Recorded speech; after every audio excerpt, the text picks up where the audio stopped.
Salut à tous et bienvenue sur ma chaîne, ça fait longtemps qu'on s'est pas vu, je sais. J'ai eu pas mal de problèmes techniques à résoudre, j'ai mon objectif photo qui est décédé en fin d'année dernière, et puis j'ai eu pas mal de soucis personnels, enfin bref. En tout cas, je reviens pour cette nouvelle année, et comme première vidéo, j'avais envie de faire une petite rétrospective de 2020. J'avais envie qu'on regarde ensemble les différentes sculptures que j'ai faites, et puis parler un petit peu du contexte de la création de ces sculptures. Donc les toutes premières sculptures que j'ai réalisées en 2021, c'était la mygale et le serpent. Donc ce sont deux sculptures qui font partie d'une petite collection, on va dire, d'animaux qui sont noirs avec une armature squelette façon cuivre. Et j'ai beaucoup aimé travailler sur ces deux sculptures qui sont des commandes. J'ai rencontré la personne qui me les a commandées sur un salon l'année d'avant. Elle avait acheté d'ailleurs la biche squelette. Je vous montrerai aussi à quoi elle ressemble. Elle m'a donc demandé si je pouvais lui en faire deux nouvelles. Donc le serpent et la mygale, qui étaient deux animaux que je ne comptais pas du tout faire de base, parce que c'est pas forcément les animaux vers lesquels je vais me tourner en priorité. Et au final, je suis très satisfaite de les avoir faits. Même si ça m'a quand même causé quelques frayeurs, parce que les serpents, je pensais pas tant que ça, mais au final, ça m'a quand même un peu marqué, parce que j'en ai fait des cauchemars des deux, en fait, bizarrement. Mais vraiment hyper contente du résultat. Et pour le serpent, j'ai dû vraiment inventer une technique pour faire la colonne vertébrale et les côtes du serpent. Car c'était tellement fin, je me voyais pas le faire directement sur le serpent, parce que je me suis dit quand il va falloir peindre ça, ça va être un enfer, donc j'ai préféré le faire à part. Et franchement, très satisfaite de ça, et je pense que de temps en temps je referai des animaux dans cette collection-là, parce que je trouve que ça rend vraiment très bien, c'est assez design, c'est assez épuré. L'œuvre suivante, c'est le corbeau, donc lui je l'ai à côté de moi, donc je vais vous le montrer. Donc le corbeau, c'est ma grande sculpture, celle que j'ai réalisée donc l'année dernière, début d'année dernière. J'avais envie de faire un grand... bon, pour moi c'est grand, hein, il y en a pour qui ils vont dire que c'est petit, mais c'est la plus grande en tout cas que j'ai réalisée. Donc en tout cas en squelette d'animaux. Hein. Donc c'est un squelette de corbeau que j'aime énormément. Je suis très très satisfaite du résultat, j'aime beaucoup le détail sur les ailes. Il y a vraiment... il y a quelque chose à creuser de ce côté-là. Je pense que travailler en grand, ça a une autre dimension en ce qui concerne les détails et tout. On peut beaucoup plus travailler les détails. Après, c'est plus compliqué pour moi car j'ai l'habitude de travailler en petit. Donc, le changement d'échelle, ça remet un peu tout en question le travail. Donc, il faut réfléchir autrement. Donc, on perd un peu ses repères. Et on a tendance peut-être justement à vouloir aller peut-être un peu trop dans le détail, donc il faut trouver un juste milieu. Mais en tout cas, pour moi, c'est une de mes grandes réussites de 2020, si je peux me permettre. Elle rend super bien chez moi pour l'instant, puisque je ne l'ai pas vendue, j'ai pas eu vraiment l'occasion de la montrer en exposition cette année. Mais je doute pas qu'elle trouvera preneur prochainement. Alors ensuite, ma sculpture d'après, c'est Athéna. Donc Athéna, je ne l'ai plus puisque je l'ai vendue. Donc le seul salon que j'ai fait cette année, c'était en mars, je crois début mars, ou avril. Je crois que c'était en mars. Donc le seul salon que j'ai fait cette année, c'était au mois de mars, juste avant le confinement. Je crois que c'était vraiment un moment où on savait pas trop si on pouvait le faire ou pas. Donc c'était vraiment le dernier moment pour faire une exposition. C'était un grand plaisir pour moi de la réaliser, car c'est un peu un mélange entre un personnage en chair et un personnage squelette. Et en fait, j'aime bien mélanger cet aspect-là dans mes œuvres. J'en ai fait quelques-unes en fait dans ce style-là, et sur un humain, je l'avais encore pas fait. Un humain, on s'entend. Hein. Athéna, c'est pas vraiment un humain, c'est un personnage, donc on peut le voir comme on veut, hein, c'est un personnage mythologique. Mais en tout cas, j'avais envie de faire une guerrière parce que justement, je participais à un salon sur les femmes, pour les femmes. Donc je me suis dit, quoi de mieux que de faire une guerrière. Donc Athéna, c'est la guerrière idéale parce que c'est une guerrière intelligente, mais qui est c'est la déesse de la guerre, mais en fait c'est plutôt la déesse de la paix. Donc c'est la déesse de la conciliation et de l'intelligence. De travailler ce casque grec, bon pour moi ça a une valeur importante parce que j'ai des origines grecques. Donc voilà, c'est une mythologie qui me parle énormément au fond de moi.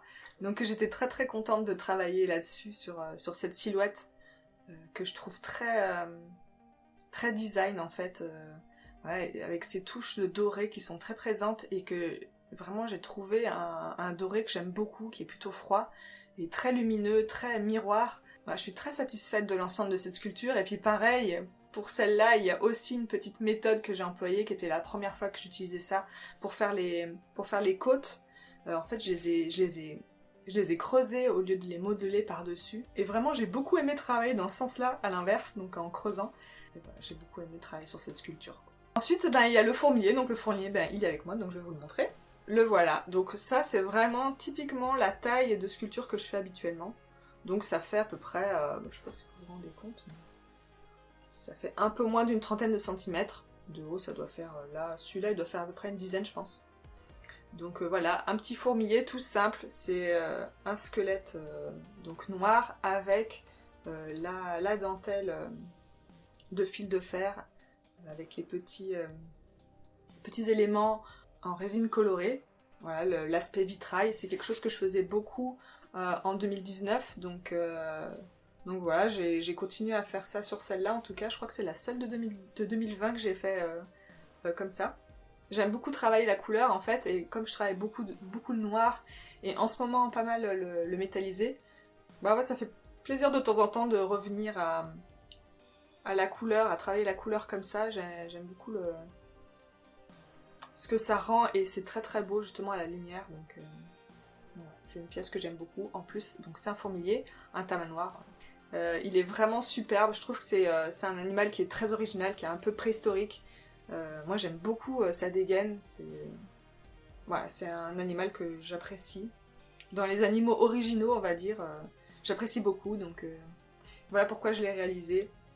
Et puis j'espère qu'il trouvera preneur prochainement aussi. Alors après le fourmilier, eh bien c'est le tour du loup dentelle. Donc lui, c'est une grande histoire aussi parce que ça fait très longtemps que je l'ai commencé, qui à la base devait être une sculpture qui devait finir comme le serpent et la mygale, donc avec le squelette par-dessus. Et il a traîné pendant très très très longtemps parce que j'arrivais pas à lui faire une position qui me plaisait, donc il a traîné sur mon étagère là pendant très longtemps. Et puis j'ai voulu le reprendre pour l'expo, justement, je me suis dit il me faut de nouvelles sculptures et j'avais pas... Moi, j'étais en retard comme d'habitude. Donc j'ai repris cette sculpture qui traînait, je l'ai complètement modifiée, j'ai complètement changé son attitude, et puis j'ai eu cette idée d'avoir rajouté donc cette dentelle fil de fer sur son dos, parce que d'habitude c'est quelque chose que je fais pour les squelettes, pour rappeler les os, les structures de l'os en fait, microscopiques. En fait c'est plein d'alvéoles comme ça, et je trouve que mis en grand comme ça sur les squelettes, ça fait un rappel. Et donc j'aime beaucoup cet aspect-là, c'est une texture qui m'interpelle, et j'ai besoin en fait de travailler des textures comme ça. C'est quelque chose qui me parle, je ne saurais pas expliquer. Je vais vous le rajouter sur un animal avec de la chair pour une fois, et en fait je trouve le résultat est très, très intéressant. J'ai rajouté sur le corps des petits éléments pour faire une transition entre la partie lisse et la partie dentelle en haut. Ça a de la gueule vraiment en petit comme de très près.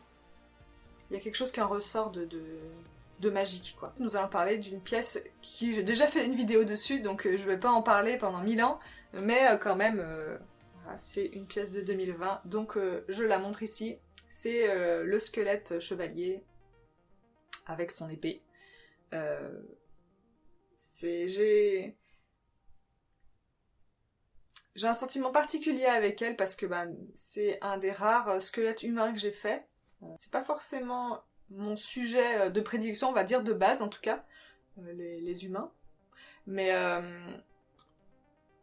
voilà, il y a le côté fantastique. Moi, j'aime beaucoup l'heroic fantasy, etc. Donc voilà, c'est quelque chose qui me parle particulièrement. Et puis, cette sculpture, en fait, je l'ai faite en voyant les images de Notre-Dame qui brûlait. Du coup, à chaque fois que je la vois, je pense à Notre-Dame. Voilà, c'est comme ça. Donc voilà, j'étais très touchée par la destruction de cette gigantesque œuvre qui est Notre-Dame de Paris, et je pense qu'il y a quelque chose dedans. J'ai dû y mettre quelque chose dedans parce que voilà, à chaque fois que je la vois, je repense à ça et ça me fait un sentiment particulier. Enfin, en tout cas, c'est une pièce que j'aime beaucoup, qui est assez baroque, qui est très chargée, et plus ça va, plus j'ai envie de faire des pièces comme ça. Donc c'est le genre de sculpture qui me met sur une voie, en fait, qui me met sur peut-être sur la voie de ce que je vais faire en 2021. Je suis en train d'y réfléchir, donc pour l'instant je ne sais pas, mais probablement que cette sculpture sera aussi un point de départ pour 2021 pour mes nouvelles sculptures. La prochaine sculpture, et pas des moindres, c'est le bouquetin avec son crâne. Voilà, donc celle-là, c'est la deuxième plus grande sculpture que j'ai réalisée. Je ne sais pas si vous pouvez la voir en entier avec moi là. Mais je trouve que c'est pas mal de vous les montrer avec moi parce que c'est vrai qu'en photo ou en vidéo, on se rend pas forcément compte de la taille. Donc voilà, c'est une sculpture dont je suis particulièrement satisfaite parce que, une fois de plus, déjà c'est un grand format et en plus j'ai dû combiner deux éléments, ce que je fais assez rarement, même trois je dirais, puisque j'en ai rajouté un, mais peut-être justement parce que deux, ça me paraissait bizarre, donc j'ai voulu en rajouter un troisième. Donc cette sculpture a été réalisée pour une exposition à Genève avec une galerie qui s'appelle la galerie Next Door, qui propose des thèmes communs à plusieurs artistes. Donc le thème de cette année c'était les crânes, donc du coup ils nous fournissaient un crâne en résine, que j'ai là. Avec ce crâne on pouvait réaliser l'œuvre que l'on souhaitait. Moi j'ai décidé de ne pas garder le crâne comme il était parce que personnellement je travaille pas avec des choses déjà faites, déjà fabriquées, je ne recycle pas d'objets déjà faits, je fais tout moi-même, donc quelque part je me sentais pas légitime de reprendre un crâne tout fait sans y retoucher, donc en fait je l'ai pas mal modifié quand même. Je lui ai refait sa face, son profil, etc. pour que ça ressemble plus à quelque chose que j'aurais pu faire moi-même de A à Z. Voilà, ça me paraissait important aussi pour garder mon style à moi, parce que le crâne qu'on m'a donné, ça ressemble à un crâne basique, quoi, vraiment le crâne, quoi. Et donc cette sculpture, eh ben voilà, elle représente un peu l'ascension de la nature sur l'homme, hein, parce que malgré tout ce qu'on peut croire, c'est pas l'homme qui prend le dessus sur la nature. Je pense que à la fin des fins, c'est la nature qui s'en sortira, je pense. Enfin, en tout cas, je l'espère. Hein. Même si mon livre préféré, c'est Les androïdes reptiles de moutons électriques, où en fait, c'est un livre qui se passe dans le futur.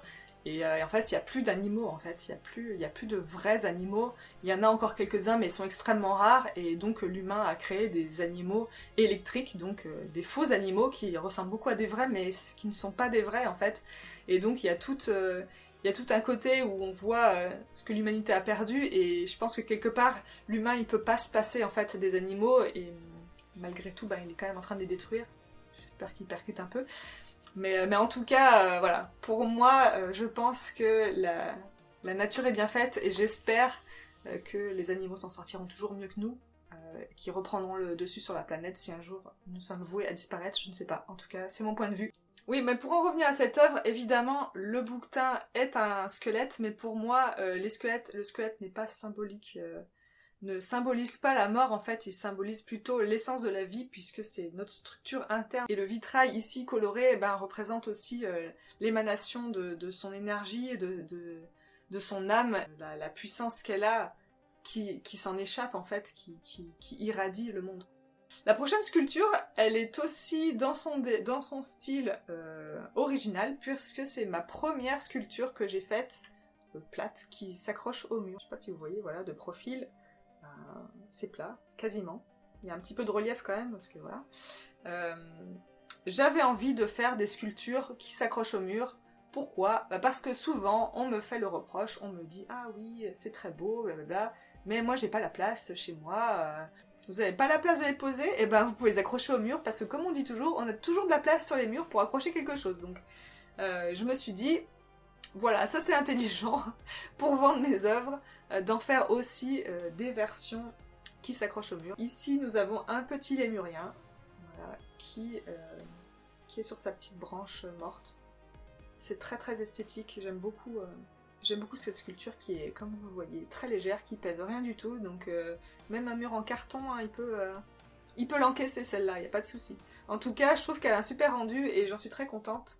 Et je pense que il y en aura certainement d'autres dans ce style prochainement. La prochaine sculpture, c'est celle-ci, qui est aussi une sculpture qui s'accroche au mur, mais elle a un support, voilà. Donc elle s'accrochera avec son support.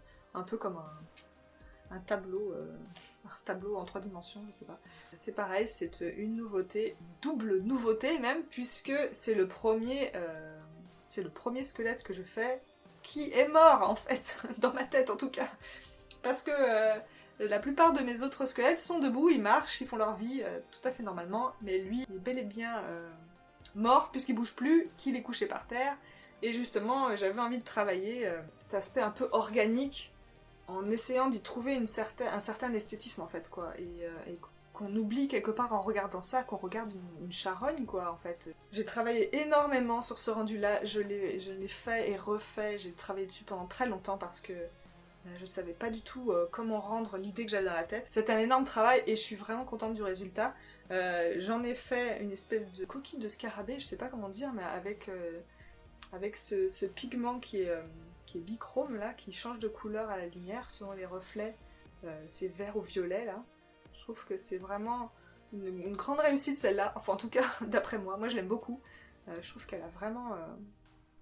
Il y a vraiment quelque chose qui s'en dégage, qui me plaît énormément. Donc moi je l'ai conçu pour être à la verticale, hein, mais évidemment celui qui a envie de la poser, il peut la poser. Il n'y a aucun problème quoi. Mais je trouve qu'elle rend tout son charme comme ça quoi. Alors la suivante, elle n'est pas terminée, mais je vais vous la montrer quand même. Avant d'être disponible à la vente, celle-ci elle va certainement évoluer un petit peu. Mais c'est un corbeau, je vais vous montrer à l'endroit quand même. C'est encore un corbeau, oui, encore, et je pense que ça sera pas le dernier, donc faites-vous à l'idée, hein. Si vous aimez pas ça, bah dommage pour vous. Mais celui-là, comme le lémurien et le cheval, eh ben, il s'accroche au mur. Donc lui, il est beaucoup plus en volume que les autres. Mais malgré tout, on peut l'accrocher directement au mur. J'ai travaillé un petit peu comme l'autre. Donc la texture des ailes, etc. Mais sauf que j'ai continué cette texture, mais sur son corps également. Pour l'instant, je crois qu'ici on s'en rend bien compte qu'il a des reflets bleutés, etc. Mais je pense pas que je vais le laisser comme ça. Je suis pas entièrement satisfaite, donc il va peut-être finir tout noir, je ne sais pas. Il n'est pas terminé, donc je ne sais pas quand il va finir. En tout cas, il a déjà ses petites accroches à l'arrière pour le mettre au mur. Il y en a 2 là. Hop, on le flique sur des petits clous et puis il tient tout seul. Voilà, je sais pas si vous verrez un petit peu là, mais de toute façon je vous ferai des plans à côté. Pour finir, il nous reste les 3 petites Katrina. J'en ai fait une vidéo, je vous laisserai aller voir. J'ai fait 3 petites figurines pour un concours avec ma maison d'édition concernant un livre, une bande dessinée bilingue que j'ai faite il y a très longtemps maintenant. Donc voilà, ça c'est un petit peu rien à voir avec mes autres sculptures, mais bon j'en parle quand même ici parce que c'est ce que j'ai fait en 2020. Et puis ensuite il y a la licorne que je n'ai plus avec moi puisqu'elle est partie. C'était aussi une commande. C'est ma dernière pièce de 2020. C'est pas loin d'être ma préférée je pense, malgré tout, puisque je crois que elle montre un peu mon évolution.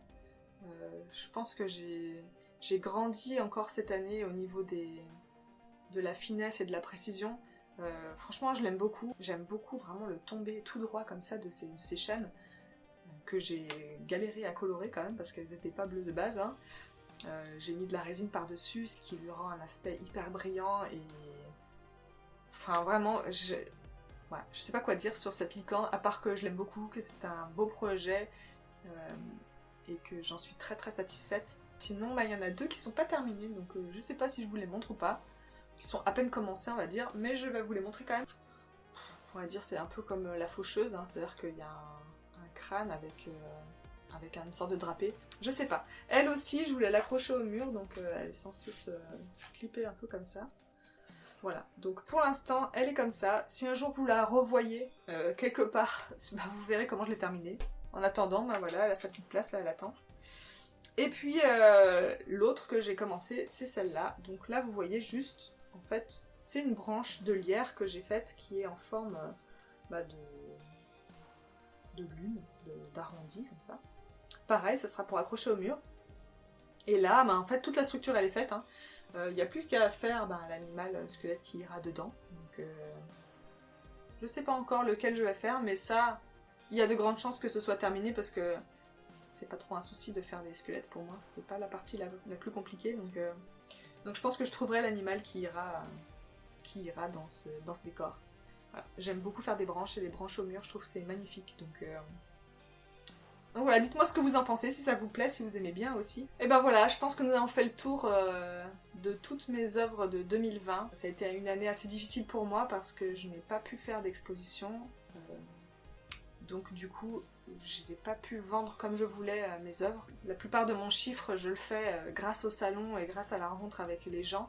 Parce que c'est souvent comme ça qu'ils me découvrent et qu'ils aiment mon travail, c'est en le voyant en vrai en fait. Moi je suis chez moi, je travaille toute seule.